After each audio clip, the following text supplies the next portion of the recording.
Hello, ladies and gentlemen. Welcome to Wellness Talk.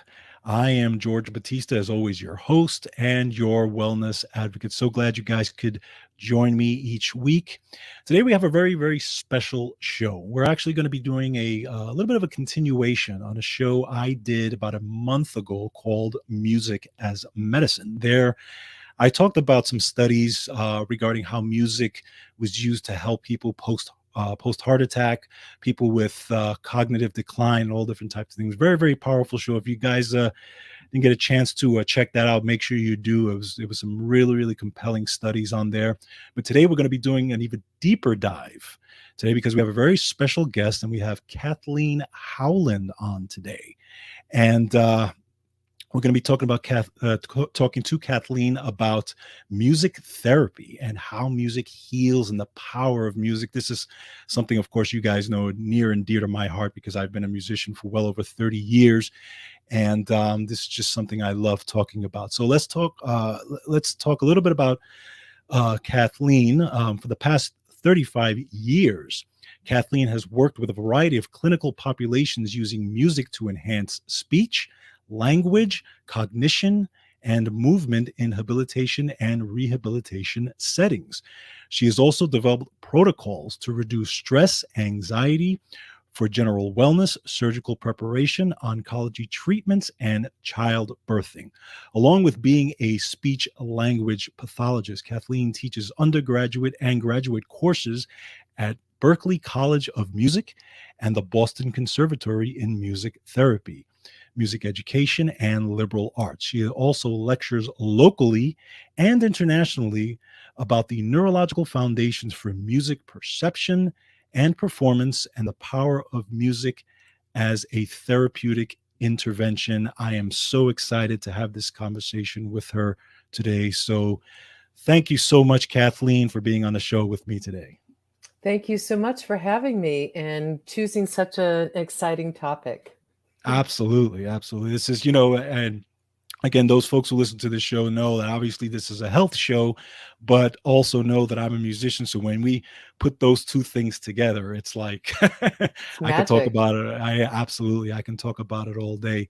So this is going to be a fantastic conversation. So um, I was, and I know we were talking a little bit before the show. I was introduced to you by your TED Talk, which is fantastic. And those folks who haven't Thanks. seen it, definitely go on YouTube, check out Kathleen's TED Talk because it's really, really informative and very inspiring. It really shows the power of music.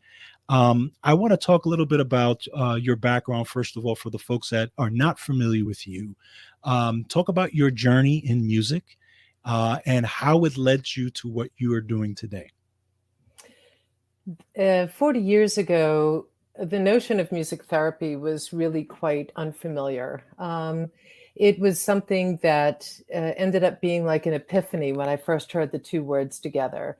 I had been a music education major. At the same time, I was working with children and young adults on the autism spectrum who were just coming out of institutions where they were Mhm. physically and chemically restrained. Okay. And this was the advent of Skinner and all of the behaviorism. And in my work with them, their musicianship was unreal. It was so magnificent. And it captured me. And as a musician and as a aspiring music educator, I didn't know what to do with their Mm, musicality. I didn't know how mm, to harness it for their well-being or for the goals that I was responsible for. And then one summer, in between my sophomore and junior year of college, I heard the words music therapy, and I just knew that's who I was, but I didn't have any idea what it was. mhm. And so I switched colleges, and I have been on this path ever since. Wow, incredible. So, talk to us about music therapy specifically. What what is it that you actually do? Because I know you work in oncology sometimes and hospice care and these types of things. So, what are the actual mechanisms of it? There are a number of interventions that we have at our disposal. It could include songwriting. It could be passive listening. It could be active engagement, where we Mm, offer instruments that need no specific skill, that are handheld percussive instruments, for example. that people can join in with their own musicality. We also do lyric analysis is another way of working with people, and improvisation. So Mhm. we have these fundamental tools that we can use with people from womb to tomb, actually. Wow. They're very adaptable. We have um, the opportunity to serve four domains: speech Mhm. and language, cognition, movement, and emotions. So, for example, walking into somebody's life in an oncology unit is a pretty uncomfortable few moments, I will Sure. say. Sure. When you walk in and say, "Do you want to have music?" And people are like, "What? Do Right. you want me to sing?" And so, but once you do get your foot in the door, then they start to see, "Oh my gosh, I forgot about music. I Yeah. forgot about my love of music. Oh, I feel so supported. I feel so relaxed." So in oncology, for example, for people to reach the relaxation response, that biological state of rest and restoration, Mhm. is really a great way to navigate all of the steroids and all of the chemotherapy that will go Mhm. into their bodies. And I can say this not just as a practitioner, but as a patient myself, Mhm. that when you're not in the stress response, that your body accepts Western medicine or Right. any kind of intervention much more readily. And Right. so for people to see that music can be used as a tool for resilience, it can be a way to occupy 8 hours of chemotherapy. When I was practicing before I was diagnosed, people were watching Jerry Springer in the Wow. oncology unit. I couldn't understand the overflow of toxicity, the choice of toxicity. And that taught me when it became my time, I wanted to fill myself, my spirit, my body with love, joy, and laughter Right. and aesthetic beauty. And I think it had a lot to do with the way my body received the medication, and the way that I was able to navigate. Those were precious hours. Those were really Yes. precious memories in my life, even though, yes, it made me sick and it made me bald and it did all the things it did. Sure. Um, what I saw was I made wonderful use of that time. I didn't grade papers. I wasn't on trolling on the internet just mindlessly. I was very much purposeful and in the beauty and power of music, and I think it made all the difference. Absolutely. It's this whole thing about healing, because even in the nutrition space, I've worked with people in the past who had cancer and who were just diagnosed, and obviously there's you talk about, yes, what you can do on the nutrition side, what you can do to help support the body when it's going through this, and support what they're going through as far as therapies and things like that. But it's amazing. The mindset has so much to do with it. Mhm, And I didn't realize when I was doing that that I was also had to be a therapist too, in a way. I had to help them with their outlook and their mindset, because mhm, I mean, when you don't have the right mindset, that affects the entire body, right? It's a mind body connection.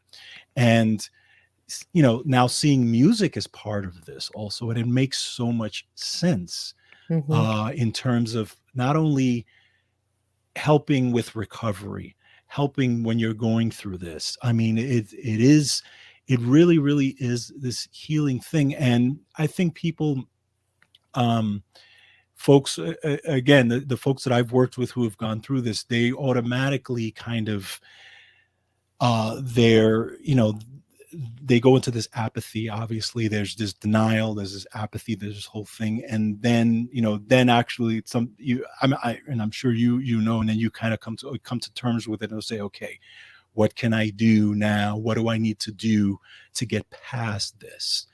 And it's you know uh, you know not only the talk therapy of it, that whole piece, but I didn't think about it as a musician back then when I was talking to these folks, of adding the musical piece to it. mhm, And now that I hear this, and what I saw from you, and I looked at a lot of the testimonials and things on that from your channels and stuff like that, it absolutely makes so much sense how music can really help you in this process.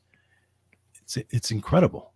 It's a distraction from the treatment and a focus on beauty. Exactly. Exactly. Absolutely. Absolutely. So, one of the stories that I told on the program that I did on music is my journey when I was a kid and how music helped me. So, and I'm an open book on my show. I'm pretty open about my when I was younger, and I'm a child of divorce, and my parents had a particularly nasty divorce when I was maybe about 8 years old or something like that.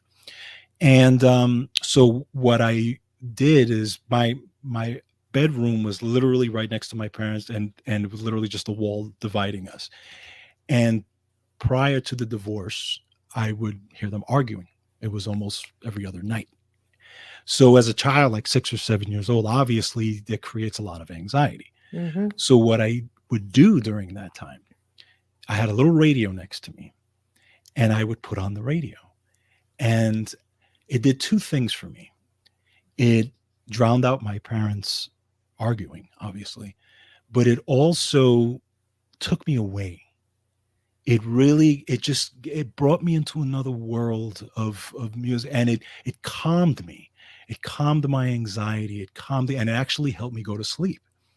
And I started using that nightly to help me go to sleep. And to the point where even after my parents divorced and my mom and I were living alone, I couldn't go to bed without music. Mm-hmm.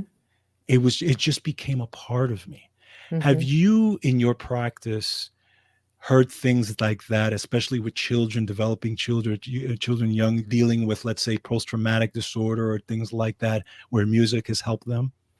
Very commonly. And you found that circumstantially you happen to have a radio. Right. Um, versus as a music therapist, we're making sure that with intention, with clinical practice, that these are with a child, that they say, for example, a working with a set of parents who are awaiting a baby or the baby arrives too early. Right. Okay, let's create your own lullaby. What do you want to say to your child? And then incorporate that into song, and that calms both the mother and the child. Hmm. And that bonding continues in a more normal way. Right. So it is always helping people find, where does music meet you in this moment? Right. Exactly. And then what comes next? What's the next piece? And then the piece after that, so that you can move in the direction that is all about well-being and survival, or thriving, even if you're dying. Right. I Exactly. have seen I have seen music fill the void, that empty void, as you wait for people to take their last breath, to fill it with beauty, to Wow. soften people's faces, to lower people's shoulders, and to fill that empty void, and to see it regulate the breathing of the person who's actively dying. So it is incredibly salient to our brains, whether we are premature or fetal Right. or at the end of our lives. And I think it's a tremendous gift that is not considered more strongly enough in education or in medicine. Agreed. Agreed. It's interesting when my wife was pregnant, of course, as a musician, you're Mm-hmm. like, okay, I'm hoping this, hoping my child is, comes out with the love of music. And of course, I was one of those that took the headphones and put it on her belly and played music and stuff like that. And now I did read some books back then. The Mozart Effect was one of them that I read, and some others. But I'm just I always wondered if that did make a difference, because now my just so you know that now my daughter's 16. She does love music, and I think a lot of it is because she saw her dad playing and her dad loving it, and she got into it. And she Mm-hmm. actually, I even she did a project for school, and she had to draw. I forget what the project was called, but her drawing was of a snowman. It was very interesting. Her drawing was of a snowman with headphones on, and there was all this stuff around the snowman, crazy things happening, but the snowman was just there with a smile and headphones. So I went up to her and I said, what does this mean? What is the significance? She says, Dad, this is me when I'm listening to music and drowning out the world, Mhm. because music is just taking me away to another place. And I was blown away. I Yes. w- I was shocked at how she was so, how she thought of it, because I never realized, and again, I knew she loved music, but I never realized that she thought of it in that way. Yes.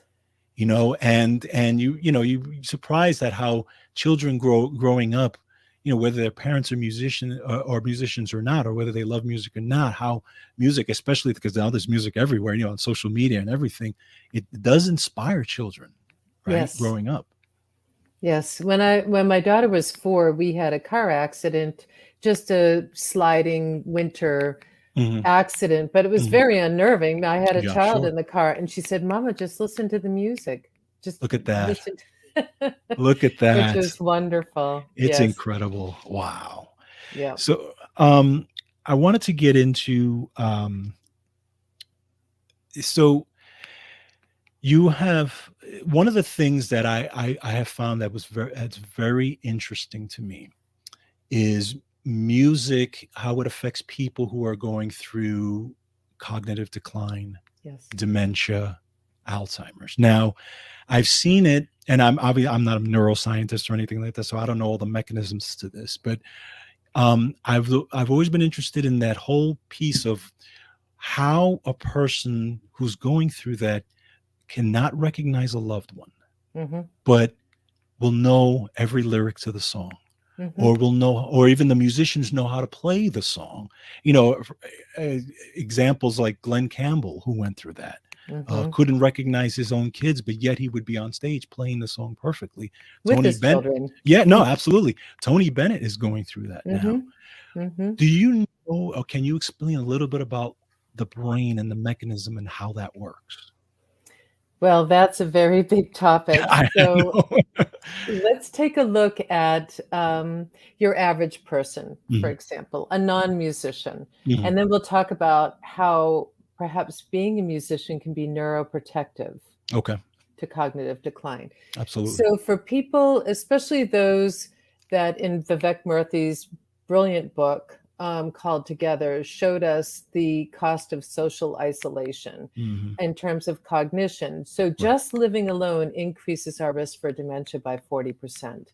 Wow. And it's a lack of stimulation, it's a lack of cognitive engagement. So you think about, say, elders doing find a word versus actually doing a crossword puzzle. The Right. cognitive demands are vastly different.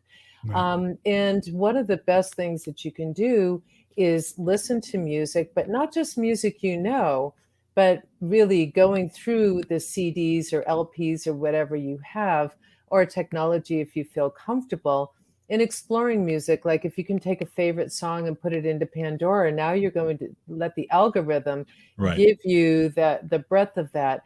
So it's having an adventurous spirit a little bit, or having an adventurous spirit that's encouraged. Mhm. But listening to music alone can be cognitively stimulating. And in some very interesting studies from Finland showing that after a stroke, people did better when they were and had better recoveries when they Right. were listening to music daily. And Sure. I think, and there's nothing in science to say this is true, but across science and across my experience, I think that what music does in its orderedness is help order brain function. Okay.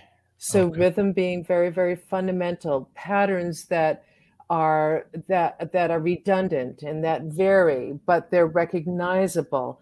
This is so different. And then, of course, there's the emotional salience of it, which can give you jolts of joy that can motivate you and have you engaged. So I think listening to music for non-musicians is really important in cognitive decline, and should be considered as a daily dosing, Yeah. like especially at times when they might be inclined to nap.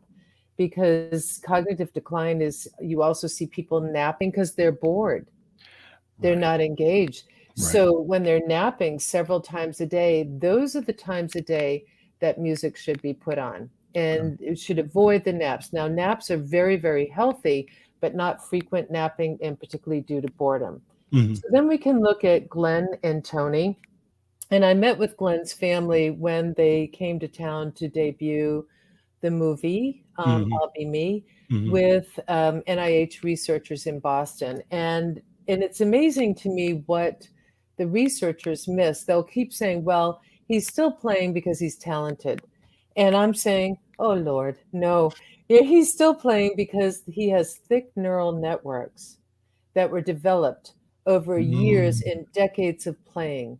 And when Alzheimer's came a calling, it's like chipping away at marble. Okay. And Glenn was symptomatic for a decade before he was diagnosed.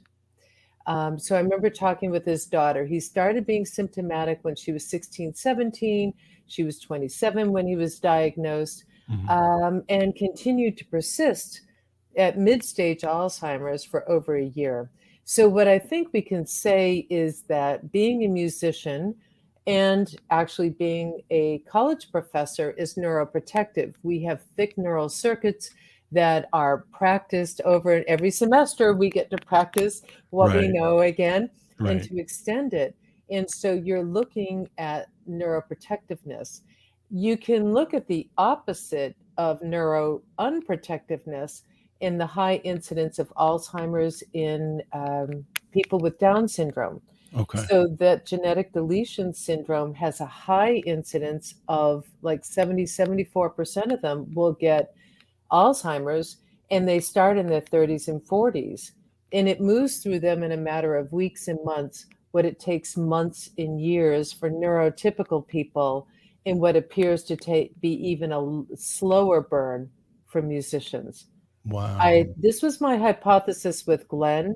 And then when Tony came out, it was like, okay, now we're on to something. Right. Right. I Right. think we're on to something. And when I looked at other research about occupational incidences of Alzheimer's, those like professors have low incidence, again, because I think of the thick neural networks, and it Mhm. just takes longer for the Alzheimer's pathology to chip away at it. Interesting. Interesting. Yeah. See, that's an interesting take on that. And Because here's now, another, oh, yeah. Go ahead. No, go sorry. ahead. Here's another point that there are lots of studies that show training adults to play piano, And I was going to for ask you about that. example, Yeah. increased brain matter. So we Mhm. can see density given to that training. Right. But like any of us who've tried to, especially piano, to learn as an adult, it's just a gosh darn difficult thing to Yeah. do. Yes. Very true.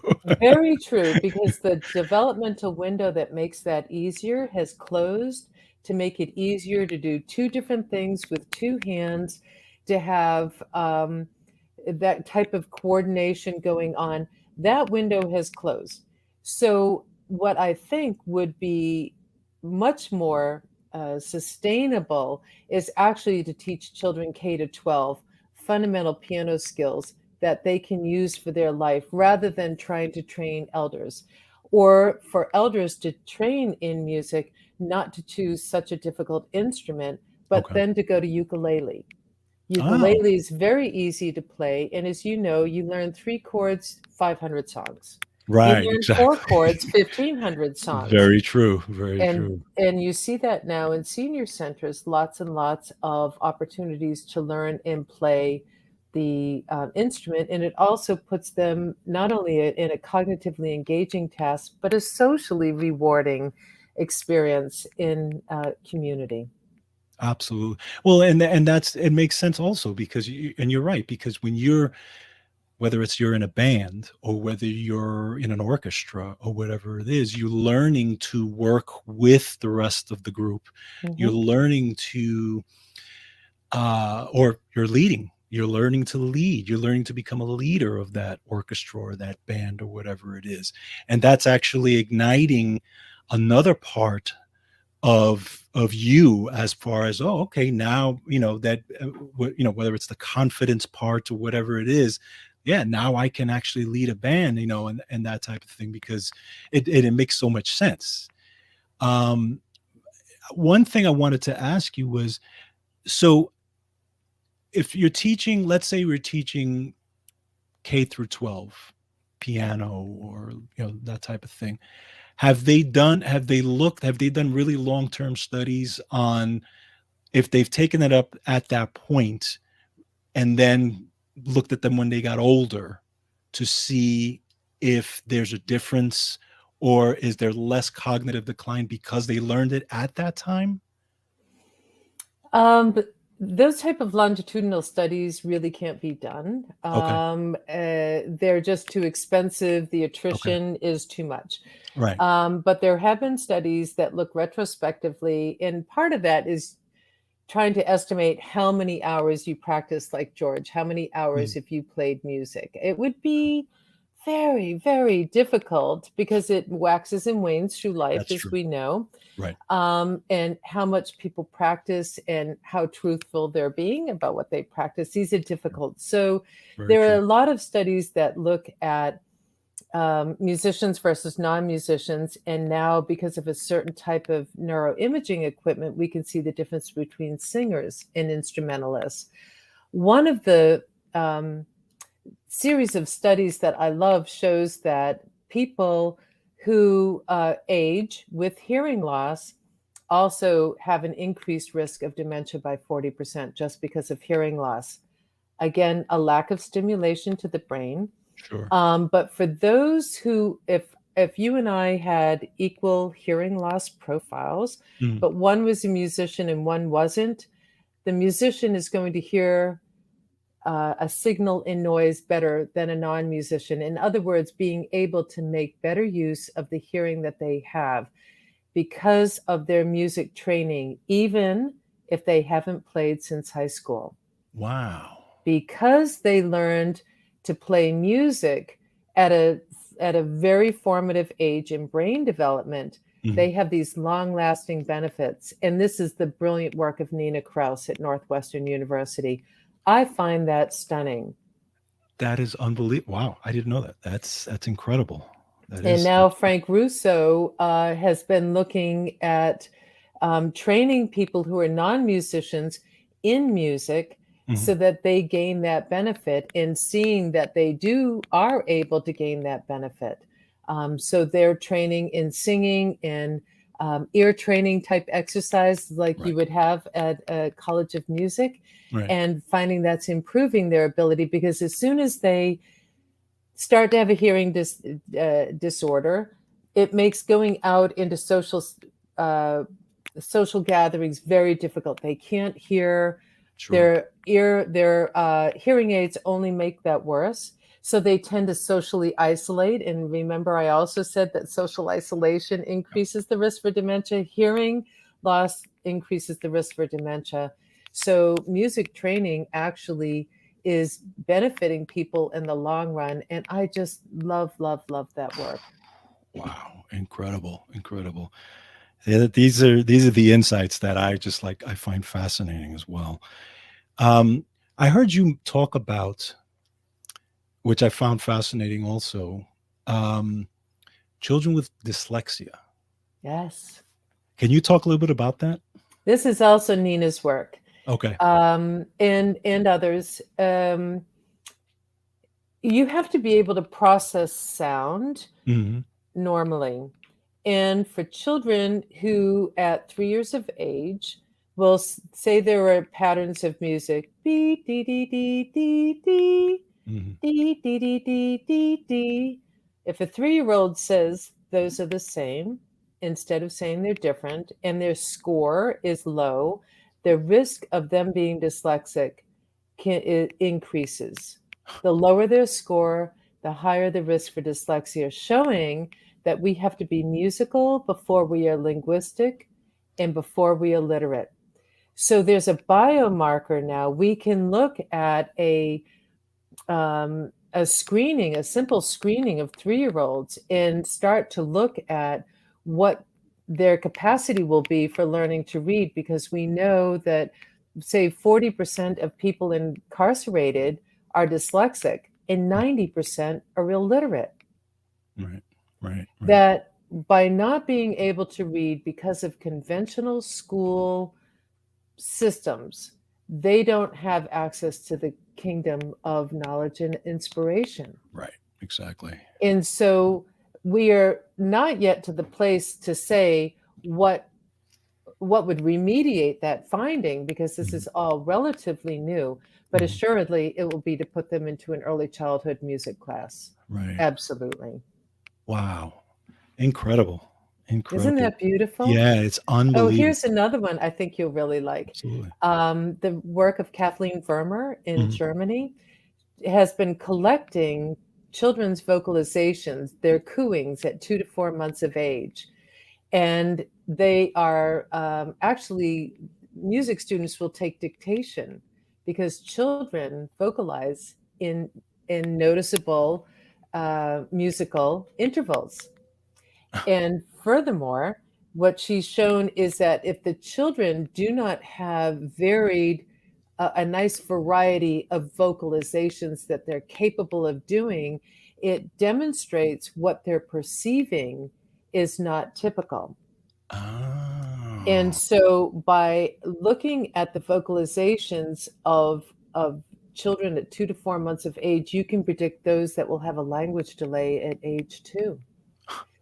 Because they're not, in this way, they're demonstrating to us what they're perceiving, what they're hearing, and they're demonstrating to us that it's constrained.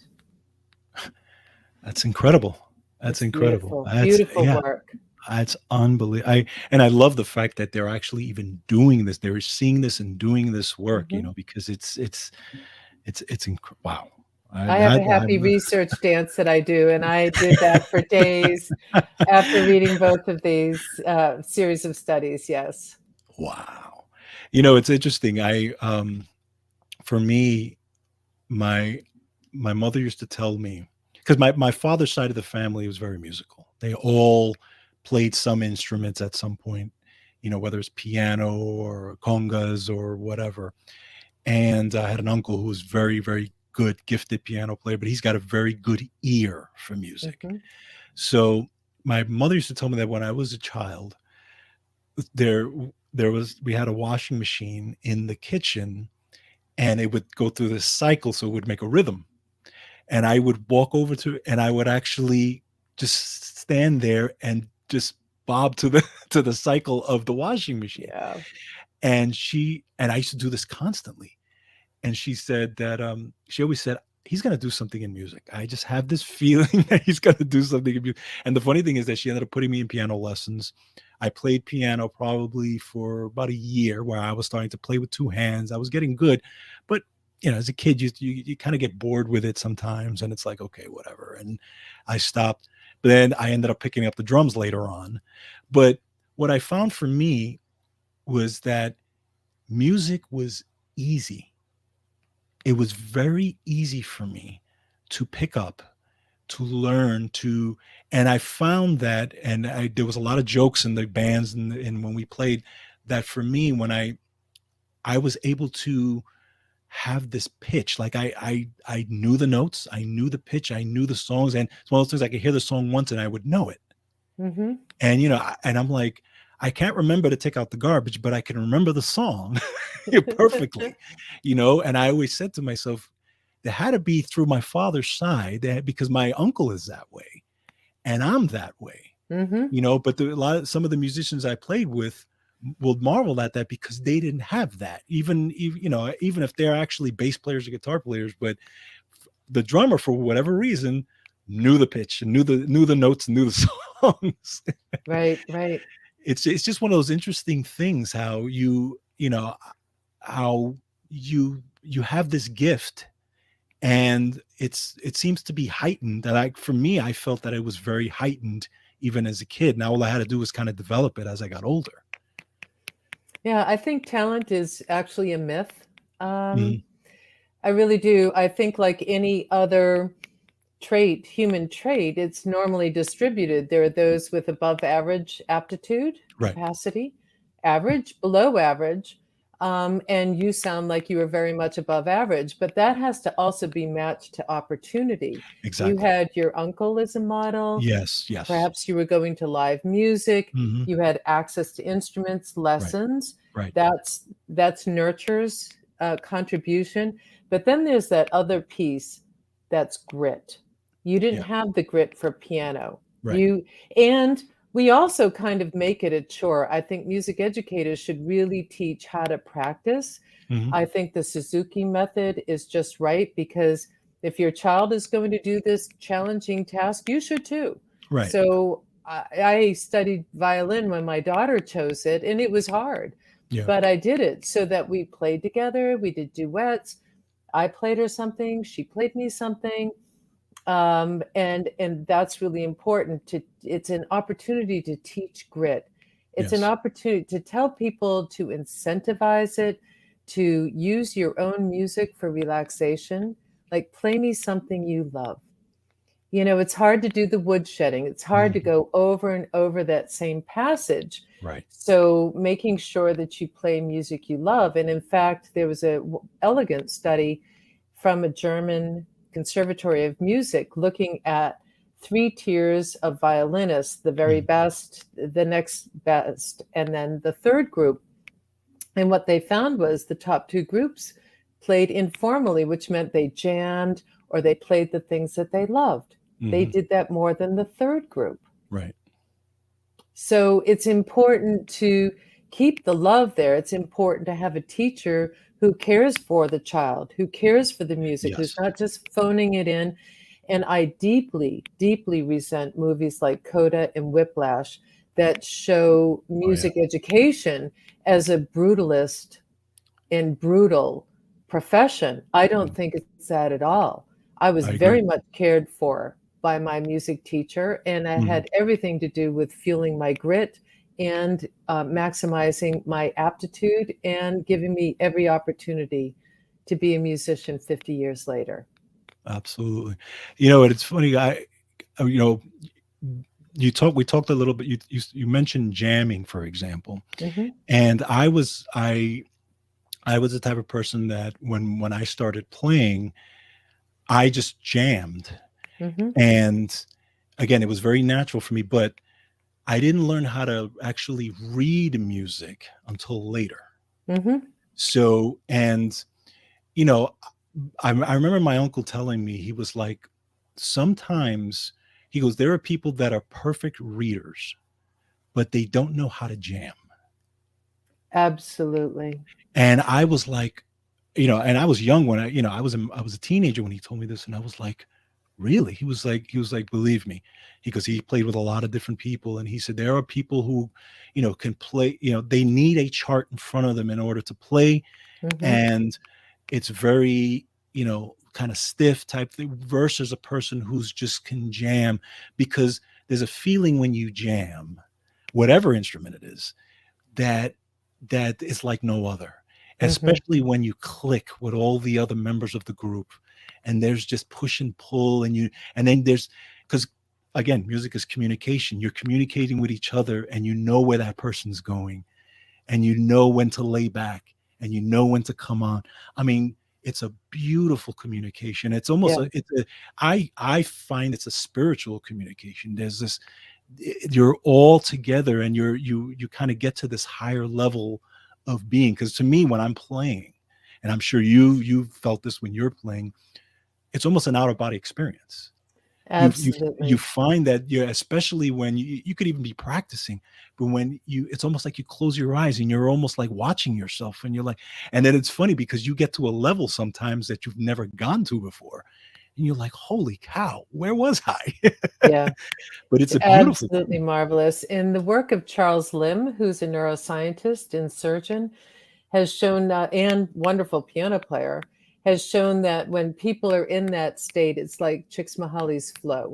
Yeah. That self-expression, areas in the brain related to self-expression are enhanced, and areas of the brain related to self-criticism, that negative voice, Mm, are attenuated. look at that. Look Isn't at that. that lovely? That's unbelievable. And that was done with people laying on their backs making music in a scanner. Really? Yes. Oh, interesting. Wow. Charles Lim has a wonderful TED Talk on this topic. Oh, I definitely will check that out. And you've talked about also how music lights up the whole brain, right? Music is very engaging for the entire brain. Absolutely activates subcortical, cortical areas, both the left and right hemisphere. It's very, very complicated. And what I think music does so beautifully is it braids together different functions. Yeah. So if you decode music notation, you're taking a visual representation of sound for Right. time and pitch, and it's creating motor patterns. So then that visual is connected and braided with the motor system, Mhm. which is then braided into the auditory system. You're predicting what that pitch is going to sound like, and you're assessing what that pitch did sound like. Was that a little flat? Was it a little Yeah. sharp? Then your Exactly. executive functions kick in like, oh my God, here comes that high D. Is my reed going to hold this? I better Right. pull up on this. And then sometimes you reflect, which is never good because sometimes you're like, was that supposed to be an F sharp? And then you start making mistakes Yeah. in the now because you're looking back. So it really does involve so many areas. And it's not that they're separate islands, but that they're Mhm. braided together with really thick circuits to allow this work to flow as easily as it does. Wow. Absolutely. Do you find in your work, and I guess it depends on the person, but do you find that is there any specific type of music that is more or that works better than others, or is it just a personal thing depending on what stimulates the person? Absolutely. There's no perfect song, which is why music therapists have music degrees as well as psychology degrees Mhm. and 1,200 hours of clinical training. It Right. takes a long time to nurture an aspiring music therapist into a professional music therapist.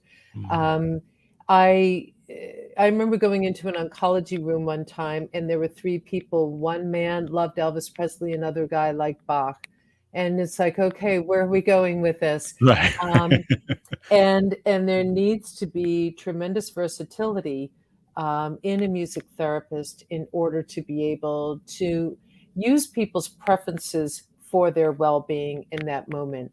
Or sometimes it would be bringing in something that's novel, that's unfamiliar to them for a specific clinical purpose as well. So it requires deep training, and there's no one genre of music or one artist or one song that meets the needs for everybody. And so we have to be very flexible and in the moment with deep training in order to be able to meet our these people's needs. Okay. Have you ever, and I've seen it in, I guess I've seen it in movies. I've heard of, things like this, but is it true that people who are in comas can be stimulated by music? Oh, that's such an important question. I wanted to do my master's work in coma, and my professors wisely said, no, no, no, because it's such a vulnerable Oh, okay. population. Right, I right, would right. I would offer to you and to your listeners a beautiful film that was done at Spalding Hospital by my colleague Brian Harris. Mhm. And what he did was a traditional sensory stimulation program has you clapping, yelling somebody's name, trying to get them to orient to you. Right. So a therapist is doing it on one side of the bed, and then Brian is on the other side and replicates that same protocol. And they see no reaction from this young man who had an anoxic event following a drug overdose. Oh, wow. Brian starts to create a simple pattern in music. It could have been something as simple as loo, loo, loo, loo, loo, loo, loo, loo, loo, loo. And then he would have done what's called an expectancy violation. He interrupted the pattern in an awkward place. Loo, loo, loo, loo. and Okay. it's very compelling to want to finish that. And Right. what they witnessed was a full body turn toward Brian and a vocalization in the timing of the missing element. No way. Yes, way.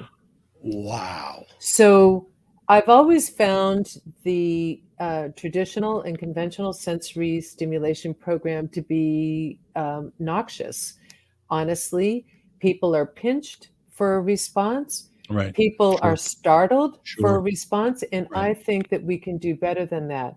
So, our brain is a pattern perceiving organ. And when we give them a pattern and we interrupt it, then we can see what's possible. So, not all people in comas can do this, but as we assess them along their path, we can identify using music the potential for further treatment. That young man had been diagnosed as vegetative at that time, Mhm, meaning mhm. just brainstem level functioning. Right. But when they saw that type of reaction, now he merited more rehabilitative services, Look as at he that. should. Wow. That is unbelievable. So until there's a music therapist assessment that's done properly and over time, Mhm. because it's a very, very vulnerable population. I Sure. mean, their brain is shut itself down, or they are medically put into comas to Right. save their brains. And so having music is, if you're going to diagnose somebody as vegetative, it requires and merits a music therapy assessment before that is done, and services are rendered to be just, um, custodial in a nursing home. Absolutely. Absolutely. Wow. So, Kathleen, this has been absolutely enlightening for me. I mean, I know I just kind of scratched the surface when I when I did the show Music is Medicine, but some of the things that you talked about today have just been absolutely incredible. Isn't it And startling it and is. exciting? It's very exciting to me, and it's just, and it's not just because I'm a musician. I mean, I'm just a lover of music in general, even if I'm just passively listening, and music touches everyone. I mean, everybody Hmm. has heard music, whether they just, again, passively or actively listening.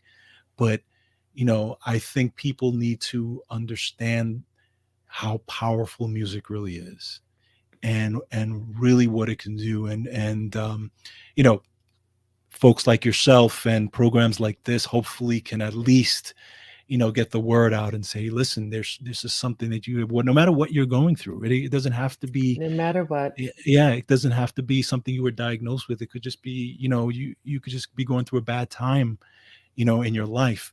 But use music to lift you up, to help you through Hmm. that time. Because I mean, again, I'm a person, you see it daily, and I'm a person who went through it as a child, that music can be a healing thing. So I definitely encourage everyone to really explore music, and even playing an instrument, Hmm. learning an instrument. Again, the motor skills involved and things like that as well is very, very beneficial. And I definitely want everybody to not only check out your TED Talk, which is on YouTube, but also to go to your website, kathleenhowland.com, to check out the services that you offer. And you write a great blog. You have some great blogs on there, by the way. So I Thank you. definitely, I definitely encourage everyone to, check those out, read those, and just, think about music for healing, because it is absolutely healing. And Kathleen, I really want to thank you so much. It's been an honor for you, to have you on this show. And thank you so much for being on, and really enlightening me and my audience. Thank you. It's a privilege to have been asked and to be able to share what I know and what I love and what I love to know. Absolutely, absolutely. Thank you so much. I will be right back. All right, guys. So that was Kathleen Howland. I hope you really got a lot out of that, because it's just incredible information that she offers. And again, just check out her site, check out her TED Talk, and again, explore music, and the power of music. So I want to thank you guys for joining me. Make sure you guys take care of yourselves. Make sure you guys take care of each other. And don't forget, as always, control your health. Have a great day.